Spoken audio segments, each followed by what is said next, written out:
Hi class, welcome to another session of income from capital gains. आज हम सीखेंगे साहब कि जब आपकी कंपनी लिक्विडेट होती है तो उस केस में जो डिस्ट्रीब्यूशन ऑफ एसेट्स या डिस्ट्रीब्यूशन ऑफ अमाउंट्स होते हैं वो कंपनी के केसेस में क्या होते हैं और शेयर होल्डर्स के केसेस में क्या होते हैं। उसके बाद हम ये सीखेंगे साहब बायबैक ऑफ शेयर्स के अंदर में क्या होता है। आइए साहब शुरू करते हैं हमारा आज का सेशन। तो distribution of capital assets on liquidation of companies. Liquidation of companies का मतलब जब कंपनी बंद हो रही होती है तो वो उसे लिक्विडेट किया जाता है और एक लिक्विडेटर अपॉइंट किया जाता है जो सारे एसेट्स बेच करके या अपनी सारी लायबिलिटीज चुकाता है और जो बच जाता है वो शेयर होल्डर्स को दे देता है। ठीक है, मान लीजिए आपकी ये एक बैलेंस शीट है यहां पे जिसके अंदर में आपकी शेयर होल्डर फंड है आपका से सपोजिंगली शेयर होल्डर फंड आपका है 1 करोड़ रुपया और लाइबिलिटीज है आपकी, लाइबिलिटीज में सारी लाइबिलिटी ले रहा हूं, लाइबिलिटीज है आपकी से 1.5 CR। उसके अगेंस्ट में अब शेयर होल्डर फंड के अंदर में मैं आपको ये बता दूं 60 लाख रुपए शेयर होल्डर का इक्विटी है और 40 लाख रुपया मेरे पास प्रॉफिट पड़ा हुआ है। आइए मैं बताऊंगा मैंने डिफरेंशिएट क्यों किया। ठीक है, इसके अगेंस्ट में मेरे पास फिक्स्ड एसेट्स पड़े हुए हैं से 2 करोड़ के 2 करोड़ 50 लाख हो गया और एसेट्स जो अदर एसेट्स हैं जिसमें डेटर हो गया और सब सारा प्रीपेड वगैरह सब कुछ हो गया, उसको मिला करके मेरे पास कुछ 0.5 लाख रुपीज मेरे पास पड़ा हुआ है। अब क्या होता है साहब, इसने क्या किया, ये फिक्स्ड एसेट्स को 1 मिनट के लिए सम रोकते हैं। अदर एसेट इसने बेचे 50 लाख के और इसने लायबिलिटीज चुका दी यहां पे 50 लाख से। फिर इसने 2 करोड़ के एसेट्स के अंदर में 1 करोड़ का एसेट बेचा और ये 1 करोड़ की लायबिलिटी चुका दी। फिर अब बचता है 1 करोड़ रुपया। अब ये 1 करोड़ रुपए के एसेट्स या तो एसेट के एसेट शेयर होल्डर्स को दे दे या तो इसको बेच करके जो 1 करोड़ रुपया मिलेगा वो शेयर होल्डर्स को पैसे दे दे। दोनों ही केसेस में क्या होता है आइए समझते हैं। इन the hands of liquidated company, तो लिक्विडेटेड कंपनी जो कंपनी लिक्विडेशन में जा रही है उसके उसके संदर्भ में क्या होता है आइए समझते हैं। Where the assets of the company are distributed to share holders on liquidation. जब एसेट्स हमारे शेयर होल्डर्स को चले जाते हैं एज इट इज, मतलब मेरे पास प्लांट था, फैक्ट्री थी, वो मेरे शेयर होल्डर ले गए, तो उस केस में this is not regarded as transfer. Sir section 47 में क्यों नहीं आया, क्योंकि यहां पे ये स्पेशल सेक्शन 46 है। ठीक है, this is not regarded as transfer in the hands of company, ये 46(1) कहता है।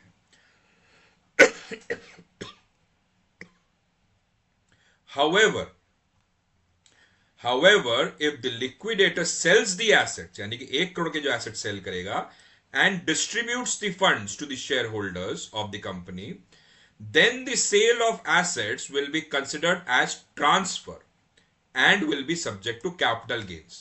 यानी कि अगर इसने जो एसेट्स 1 करोड़ के एसेट्स थे वो समझ ली 1.5 करोड़ में बेच करके शेयर होल्डर को पैसा दे दिया, तो इस 50 लाख रुपया जो उसने एक्स्ट्रा जो कमाई की है कंपनी ने उसके ऊपर में उसको कैपिटल गेन लग जाएगा। अगर 1 करोड़ का 1 करोड़ एसेट ऐसी का ऐसी दे दिया तो कुछ नहीं, अगर 1 करोड़ का वो बेच करके उसने शेयर होल्डर को दिया तो लग जाएगा उसको कैपिटल गेन। ठीक है, आगे चलते हैं साहब। इन the hands of share holders, आपने इस कंपनी के शेयर ले रखे हैं साहब, आपका क्या होगा। गाना याद आ गया, आपका क्या होगा जनाब अली। खैर jokes apart, in the hands of share holders क्या होगा साहब, आइए देखते हैं।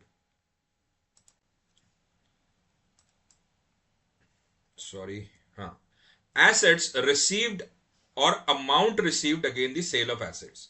मतलब या तो इन भाई साहब को यहां पे जैसे ये मैंने मेंशन किया था कि एसेट्स रिसीव हो जाए या ये अमाउंट रिसीव हो जाए, ऐसे में शेयर होल्डर का क्या होगा। In the case the amount is received upon the sale of assets, अगर ये यहां पे 1 करोड़ का जो एसेट है उसने बेच दिया उसको और फिर वो पैसे चुकाए, और एसेट्स आर रिसीव्ड, यानी कि 1 करोड़ का 1 करोड़ एसेट शेयर होल्डर को दे दिया, the same shall be treated as transfer to the share holder, उसको ये हमको ट्रांसफर की कैटेगरी में आ जाएगा और वो कैपिटल गेन्स की कैटेगरी में फॉल कर जाएगा.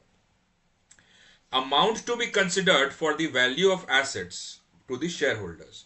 अब ये इसने 1 करोड़ का जो एसेट है उसकी फेयर मार्केट वैल्यू आज की डेट में 1.5 करोड़ रुपया है, तो हम 1.5 करोड़ रुपया ही मानेंगे कि आपका जो वैल्यू ऑफ एसेट है वो जो आपको मिला है वो 1.5 करोड़ रुपया का मिला है. So fair market value of assets.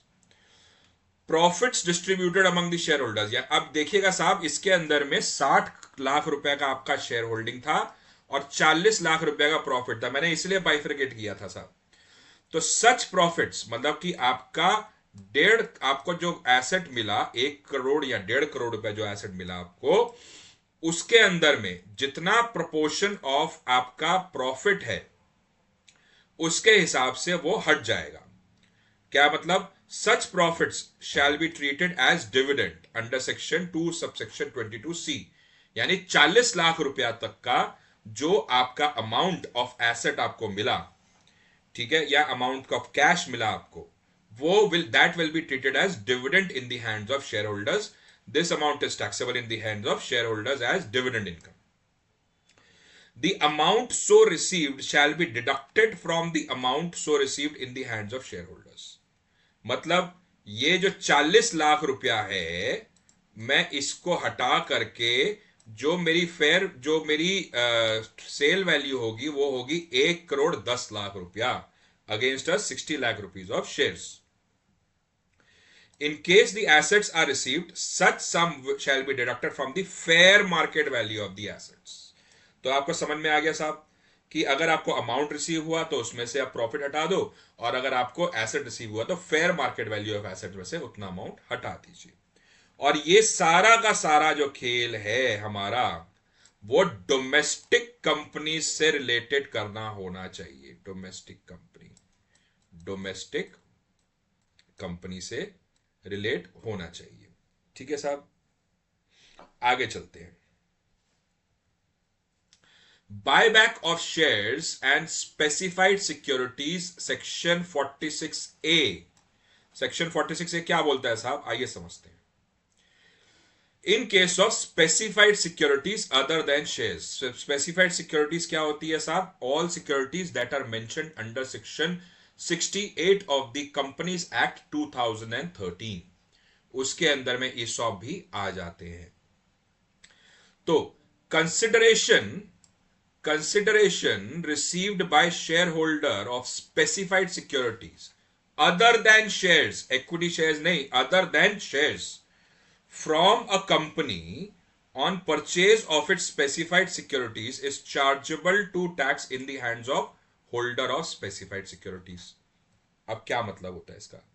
Buyback का मतलब क्या? कंपनी बोलती है सर मैं बायबैक कर रही हूं, मेरे पास जो शेयर होल्डर्स थे, हमारे पास 100 शेयर होल्डर्स थे, मैं उनके पास 10 करोड़ रुपए के शेयर्स है, उनमें से मैं 5 करोड़ रुपया खरीद लेती हूं वापस अपने पास. तो वो कहते हैं बायबैक ऑफ शेयर्स.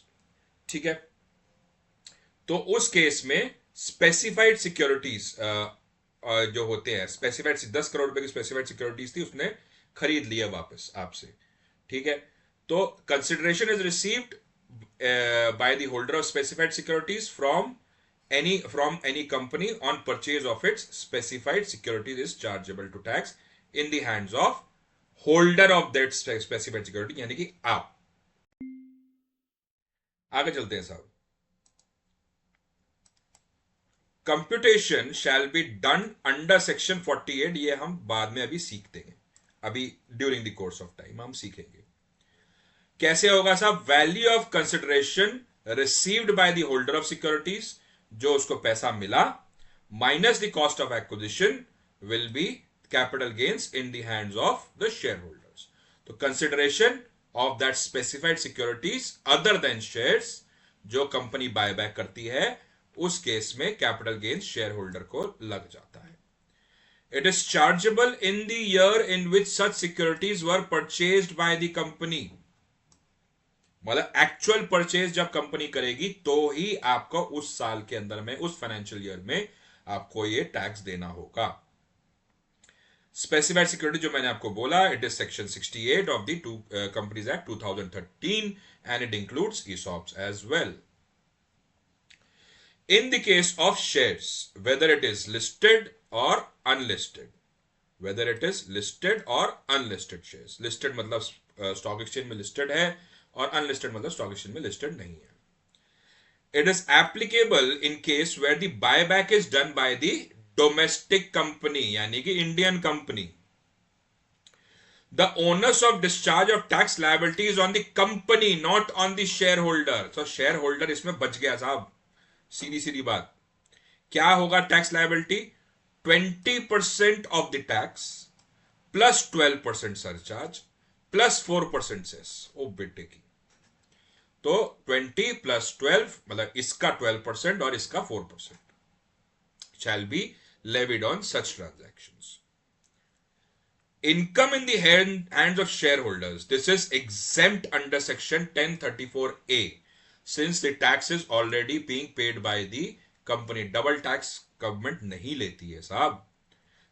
भले ही अभी हम बोल रहे हो कि निर्मला जी ने डबल टैक्सेशन कर रही हैं, बट इस केस के अंदर में डबल टैक्सेशन नहीं होती है।